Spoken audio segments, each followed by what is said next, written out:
turun ayat disebut dengan nuzul. Maka sabab nuzul, sebab turunnya ayat. Kenapa ayat Mirasantika turun? Karena sebabnya begini. Nah, kalau kemudian banyak ayat yang turun karena sebab, ada kejadian turun. Dalam bahasa Arab, jamak dari sebab disebut dengan asbab. Maka muncul istilah asbabun nuzul. Di antara sebagian orang-orang yang belajar dari sahabat-sahabat tadi, ada yang kemudian visinya tajam. Saya pengen membahas sebab-sebab ini saja. Kenapa ayat ini turun? Supaya saya pahami sebabnya, saya praktekkan konteksnya dalam kehidupan saya. Maka dia tulis referensi ini, tulis keterangan para ulama sebelumnya tadi, dia kumpulkan, dia kodifikasikan, dia rumuskan dalam satu buku, dia beri nama Asbabun Nuzul, Asbab An-Nuzul. Seperti Ali Ibn Madini yang kemudian di tahun 234 Hijrah beliau menulis kitab namanya Asbabun Nuzul. Ada yang diterangkan, oh ini ya, ayat ini turun tapi kemudian risalahnya tidak berlaku lagi. Dicontoh di masa lalu. Begitu datang risalah Nabi Muhammad SAW, tidak berlaku lagi, cuman kisahnya tetap ada untuk menyampaikan rahmat Allah Subhanahu wa taala. Contoh, misal ada dulu di syariat Nabi Musa, kalau ada orang-orang musyrik, itu tobatnya harus bunuh diri. Quran surah kedua Al-Baqarah misal ayat 54. Ya. Faqtulu anfusakum. Ayo bunuh dirimu. Ya, fataba alaikum, Allah menerima tobatku tapi bunuh dulu dirimu. Ya, bunuh. Kenapa ada kalimat itu? Karena sebelumnya itu diberi kesempatan tetap ngeyel, ngegampangin. Ya, diselamatkan, wah ngeyel lagi, bunuh bahkan nabinya. Nabinya ada yang dieksekusi, nabinya ada yang dilecehkan, nabinya macam-macam. Akhirnya turun ketentuan yang ketat. Ya, ketat itu maksudnya supaya enggak dilakukan lagi. Sebab tipikal manusia kalau diberikan hukum ketat, maka dia kesulitan untuk melanggar aturan yang telah ditetapkan. Contoh, itu melewat jalan nih, ini ada lubang. Di lubang ini berbahaya. Kemudian antum mau lewat ke sini, ada alternatif ke sini, maka ada tulisan misalnya di sini. Awas, tulisannya begini misalnya, ya. Hati-hati dengan lubang ini. Hati-hati. Cuman tulisan begitu. Antum jalan kaki nih, bukan naik mobil.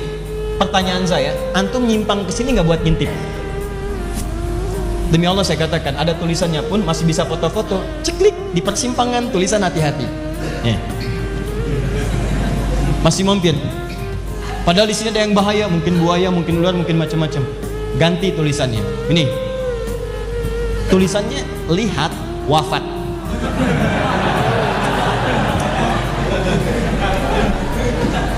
Masih berani lihat gak? Kadang-kadang mesti begitu. Musyrik eksekusi. Bahkan bikin aturan nih.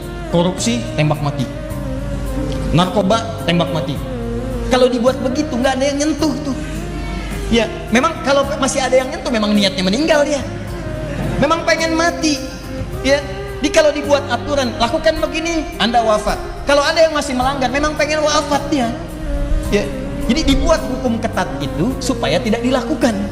Makanya di zaman Nabi Musa dibuat aturan, begitu Anda berlaku seperti itu, bunuh dirimu. Maka dari situ mulai hukum ketat. Zaman Nabi Muhammad SAW aturan berubah.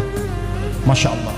Pernah musyrik, Nabi kalian Nabi yang rahmah, Nabi yang baik, Nabi pemaaf. Bakat kalian itu sebetulnya taat, cuman karena lingkungan kalian berubah. Istighfar, tobat, jangan ulangi lagi. Tapi kalau nggak tobat di dunia, neraka jahanam menantimu. Turun ayat-ayat. Jadi yang tadi tetap diabadikan supaya menjadi kisah di kehidupan sekarang, betapa Allah cintanya pada umatnya Muhammad SAW. Saya ilustrasikan ya. Zaman Nabi Musa alaihissalam, kenal Firaun. Itu jahatnya luar biasa. Kurang sayang apalagi Allah. Dikirimkan 2 nabi, kelihatan oleh wajahnya, mukjizatnya nampak di depan mata. Nggak beriman juga. Ditenggelamin Firaun, tenggelam, kelihatan oleh umatnya, kelihatan belum basah tapak kakinya, bebas dari lautan itu, belum basah, sudah minta dibuatkan Tuhan lain kepada Musa alaihissalam. Anda kebayang, nabinya kelihatan, ada di depan mata, mukjizatnya nampak, masih belum yakin juga. Kita umatnya Nabi Muhammad SAW nggak pernah lihat nabinya, mimpi pun kadang-kadang nggak pernah kelihatan, tapi masih mau beriman kepada Allah Subhanahu Wa Taala. Maka Allah berikan kemuliaan kepada umat ini melebihi umat-umat di masa lalu. Contoh paling gampang, yang paling ringan aja, nggak usah sampai ke musyrik, yang paling ringan. Zaman umat Nabi Musa ada najis di pakaian, sobek, nggak bisa dicuci, sobek. Kena celana misalnya di bagian lutut, di dengkul, sobek. Baru setelah disobek bisa berlaku kembali. Kalau nggak disobek nggak bisa, walaupun dicuci tidak. Zaman umat Nabi Muhammad tidak, sallallahu. Cuci, hilangkan 3 hal. 1, warnanya. 2, baunya. 3, rasanya. Misal kena kotoran kucing, ambil nih, bersihkan.